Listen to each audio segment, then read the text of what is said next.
Beyond the Hollywood holster. When you picture a cowboy, you probably see a revolver slung low on his hip, shiny, spinning, and ready for a duel. But that image is pure Hollywood. Real cowboys weren't walking arsenals or gun-slinging showmen. They were ranch hands, trail drivers, and sometimes reluctant fighters who carried their weapons for survival, not spectacle.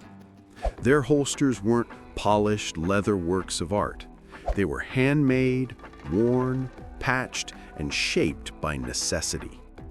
Every crease told a story of long rides, sleepless nights, and hands calloused from rope and rain. Today, on the real frontier, we're leaving the movie set behind to uncover the true ways cowboys carried their guns. From saddle scabbards and belt rigs to hidden derringers and pocket pistols. Let's ride. Number 10, the trail holster. Simple and high. Forget the low-slung, hip-tied rigs of Western films.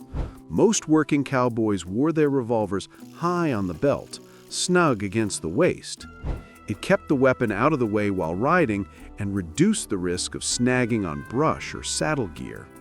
These trail holsters were often plain, sometimes just a piece of leather stitched by hand.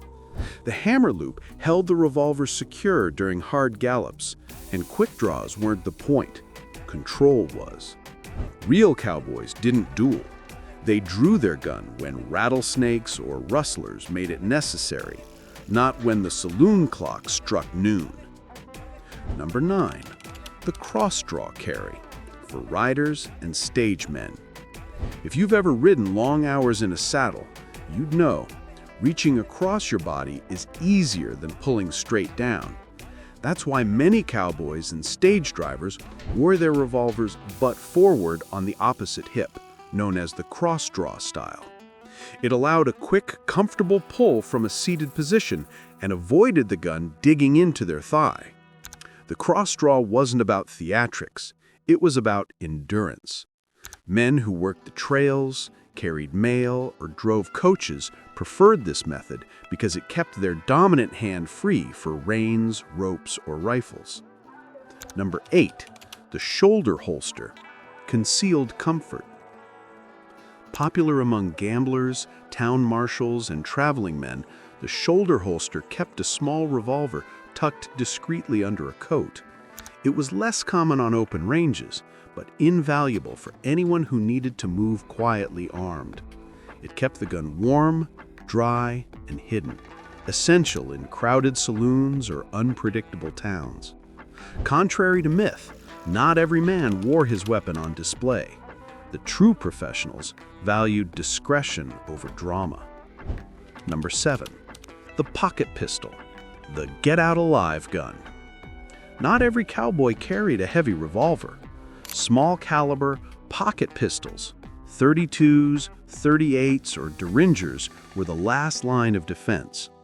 They fit into a vest pocket or a small pouch, ideal for gamblers, storekeepers, and trail cooks who didn't want to wear a visible sidearm. These guns were close-range tools, often used once, quickly and desperately. A derringer didn't win gunfights. It bought time to escape one. Number 6, the rifle scabbard, the cowboy's real weapon. If you asked a real cowboy what his real gun was, he'd point to his rifle, not his revolver. Carried in a leather scabbard tied to the saddle, the Winchester or Spencer repeating rifle was the true frontier lifeline. It wasn't about fast draws, but long-range defense for coyotes, rustlers, or the occasional outlaw ambush. The scabbard kept the rifle ready, but secure, angled downward so the muzzle stayed clear of rain and dust. Every ranch hand who rode the range knew one rule: you might forget your hat, but never your rifle. Number 5, the double carry, gun on each hip. Rare, but real. Despite what movies show, very few cowboys carried 2 revolvers. Ammo was expensive, and extra guns were heavy. But a few, particularly lawmen or gunmen traveling dangerous routes, did wear dual rigs. Usually one gun was worn high for comfort, the other low for speed. This wasn't about style, it was strategy. A second gun meant backup in case one jammed, or when you had to reload under pressure. It was rare, but real, and far less glamorous than Hollywood made it look. Number 4. The Mexican loop rig, rugged and reliable. The most iconic of all holsters, the Mexican loop appeared in the late 1800s, a leather loop stitched through the main body to secure the holster to the belt. It was durable, cheap, and widespread among cowhands and lawmen alike. Unlike the early Slim Jim designs, the Mexican loop kept the gun stable during hard riding. It could handle dust, rain, and time, everything the frontier threw at it. This is the design that most of Hollywood copied, though the real ones were far simpler, stained with sweat and trail dust instead of silver trim. Number 3. The cavalry holster, a soldier's legacy. Many cowboys after the Civil War used leftover cavalry-style holsters, long, flap-covered designs meant for black powder revolvers like the Colt 1860 Army. They were slow to draw, but protected the gun from dirt and weather. These were the rigs of ex-soldiers turned ranch hands, bringing military discipline to the frontier. They might have been outdated, but in the wild country, old habits and old leather died hard. Number 2. The money belt rig, gun and gold together. Not every belt held just bullets. Many cowboys used money belts, wide leather belts with hidden pockets sewn into the lining. They carried both cartridges and cash, keeping everything safe in one place. When paired with a holster, the money belt became the practical man's rig, comfortable, secure, and efficient. It was the frontier version of carrying your life around your waist. Number 1. The no holster carry, the forgotten reality. The truth is, not every cowboy had a holster. Some simply tucked their revolver into their waistband, saddlebag, or boot. A holster was a luxury, a few dollars that many couldn't spare.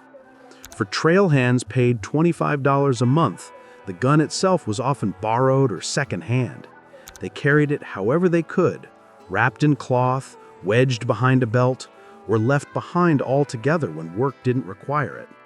This was the real West, practical, improvisational, and far less glamorous than we imagine.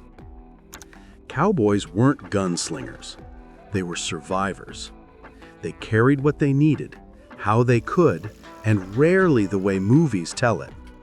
Every worn holster, every patched belt, and every hidden pistol spoke of long miles and longer days.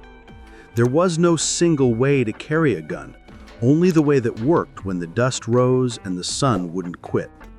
Because in the real frontier, style didn't matter. Only survival did.